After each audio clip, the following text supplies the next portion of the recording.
চলে এলাম গাড়ভাঙ্গা ওয়াটারফলের আরেকটা নতুন পর্ব নিয়ে। নিচের জল বাঁচাতে আমি ভেবেছিলাম গাছের গুঁড়ি দিয়ে পার হব, কিন্তু বাপরে এত স্লিপারি, তো ভয়ে আমি আবার নিচেই নেমে গেলাম। অনেক কষ্ট করে ব্যালেন্স ধরে রাখার চেষ্টা করেছিলাম, কিন্তু না, শেষ পর্যন্ত আমি আর ব্যালেন্স ধরে রাখতে পারিনি। তাই আবার হাঁটু অবধি জলেই নেমে পড়লাম। কিছুটা জল পার হয়ে সামনে একটা পাথর দেখতে পেলাম, তো পাথরের ওপর উঠে আমরা আবার পাগলামি শুরু করলাম। বলো তো এটা কোন গানে আমরা নাচ করছি? হ্যাঁ, হাট্টিমা টিম টিম, যেটা আসামেও নাকি ভীষণ জনপ্রিয় হয়ে উঠেছে।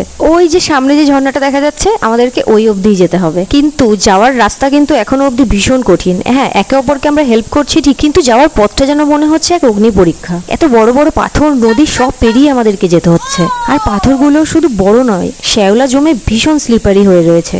একটু এদিক থেকে ওইদিক হলেই পড়ে হাত পা কাটার সম্ভাবনা প্রবল।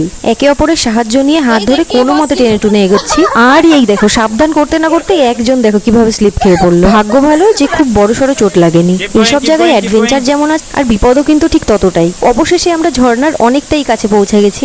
এখন শুধু এই সামনেটা যাওয়া বাকি। কতক্ষণে যাবো শুধু এটাই ভাবছিলাম। ঝর্ণার জলের এই শব্দ, আর এখানে এসে এত সুন্দর ঠান্ডা হাওয়া, এতক্ষণ যে কষ্ট করে এসছি, সমস্ত কষ্ট এক নিমেষে মিলিয়ে গেছে। আর এই আনন্দটার জন্যই তো এত কাঠখড় পুড়িয়ে আসা।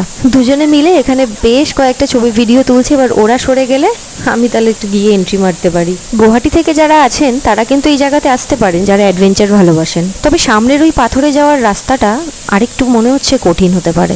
যদিও ওরা তখন আমাকে বলে দিয়েছে যে সামনে ওইখানটাতে যেতে গেলে কিন্তু দাঁড়িয়ে যাওয়া যাবে না, বসে বসে যেতে হবে। এক তো এখানে বড় পাথর, আর এতটাই স্লিপ যে একটু এই দিক থেকে ওই দিক হলেই এখানে আর হাত পা কাটার কোনো সম্ভাবনা নেই, হাত পা ভাঙবে এটা গ্যারেন্টি। তাই বাধ্য হয়ে আমি হামাগুড়ি দিয়েই এগোচ্ছি। কিচ্ছু করার নেই, দেখতে যতই খারাপ লাগুক আমাকে এইভাবেই যেতে হবে। বসে এভাবেই ঠেলে ঠেলে নিয়ে যেতে হবে ওই সামনেটায়। ভয় তো লাগছে ঠিকই, কিন্তু ঝর্ণার শব্দটাও আমাকে প্রচণ্ড টানছে। আমাকে ওই ঝর্ণার জলের একদম সোজাসুজি বসতে হবে। এক্সাইটমেন্টে আমি তো ভুলেই গেছি যে আমার পিঠে ব্যাগ রয়েছে, আর ব্যাগটা ভিজছে বাজেভাবে। তারপরে হঠাৎ মনে পড়লো, ব্যাগটা সাইডে রেখে সাথে আমরা দুজনে মিলে একদম পোজ দিতে বসে পড়লাম। ওকে একটু সেট করিয়ে দিচ্ছিলাম বসার জন্য।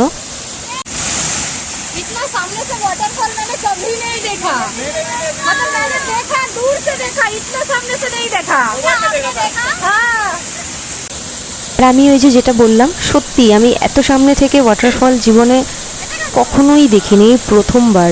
আর এতটা এক্সাইটেড, এতটা আনন্দ ছিল মনে, সেটা ভাষায় প্রকাশ করা বা বলে বোঝানো কঠিন।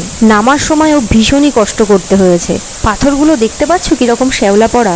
এখানটা তো আমি প্রায় স্লিপ খেয়ে পড়েই যাচ্ছিলাম, কিন্তু অনেক কষ্টে নিজেকে সামলে নিয়েছি। ওয়াটারফলটা যেহেতু 3টে লেয়ারের, এখন আমাদের আরও ওপরে উঠতে হবে।